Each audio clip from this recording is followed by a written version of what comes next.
of familiarity breeds contempt because we learn each other's flaws. Yes, indeed.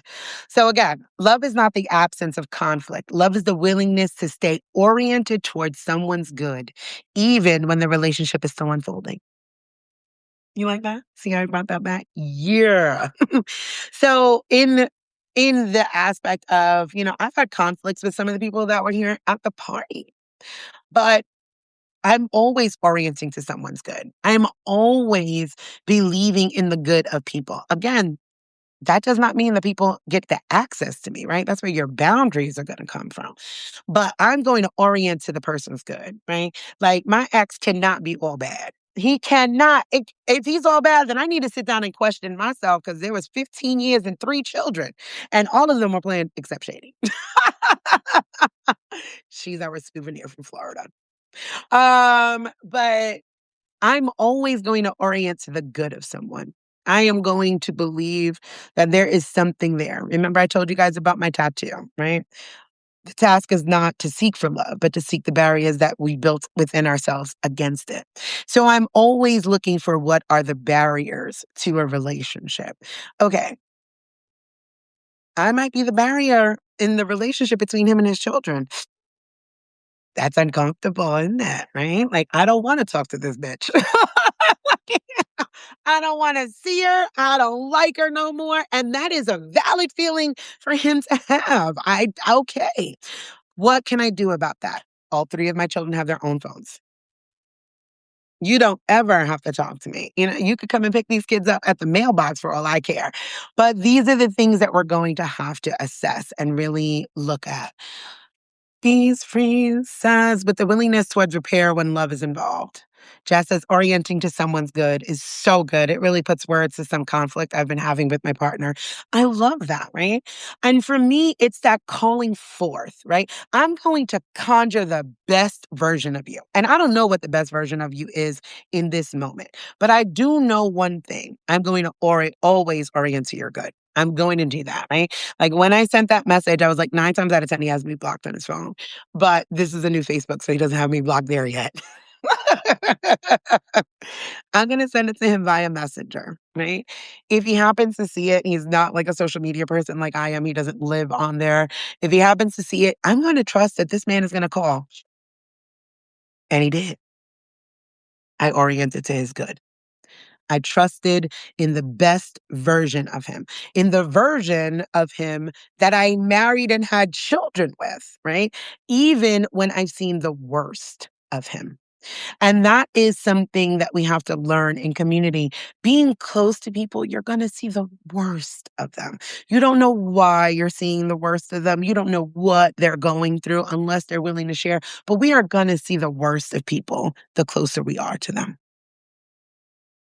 That does not mean stay in abuse. That does not mean endure. I do not believe that love is endurance. I believe that love is accountable. I believe that love is healing. I believe that love has boundaries. Again, I will ride. I will not die. So please don't get this message misconstrued if you ever hear this somewhere and it's like, well, I've seen the worst of my partner, but I'm going to stay anyway. Sometimes staying is not what to do. See, I'm single, right? But you could always orient to someone's good. You could always make a choice that I'm going to call forth, I'm going to conjure up the best version of this person, and I'm going to trust in their goodness. And not for nothing, you have until you die. There's no urgency. Time is time, and time takes time. And we don't get to say what that looks like for other people. And we get to orient to our own good, right? What am I good at in this? Where do I stand? Where do I stay? Those sorts of things. So the reflection that I offer here is to ask yourself, where in your life are you waiting for relationships to be perfect before you allow love to exist? Right? And where might love be trying to show up in smaller ways? Right? Because in this example, and I often use my life, people will be like, well, he should have been there. Oh, he should have. I don't know what to say. That is a fact. I do agree. But what are the barriers for him being there? Does he want to come to his home? We built this home, whole life built together. Does he want to walk through that door anymore? Does he wanna sit in the yard that he cut, he built, he does, and sit and pretend that me and him get along and that we're friends? Does he wanna bring his partner and his other family to here and sit and do I don't know. But I do know it takes nothing to call. And sometimes it does take something to call because again, you're calling my phone. So you gotta hear my voice, you gotta see my face. You don't know what anybody is going through, right? So ask yourself, where is love trying to show up in smaller ways? That was the capacity that he had, right? With Kiana, we could bring it down to something a little smaller, a little lighter, right? Kiana was going to come over and help me do the setup. And I was like, sis, I'm just getting back from the birthday party on Saturday at 7. I was like, I'm done. I don't have it in me, right? Because she was gonna help me do the setup and body double with me to clean up my disastrous room because my cousin was coming in Sunday morning for the party. I was like, I'm done. We're shoving all the clothes into the corner and the bed is clear. And that's the end of that story.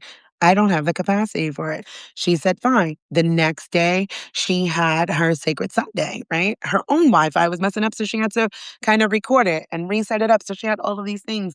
So by the time she got to the party, there was nothing left to quote unquote do.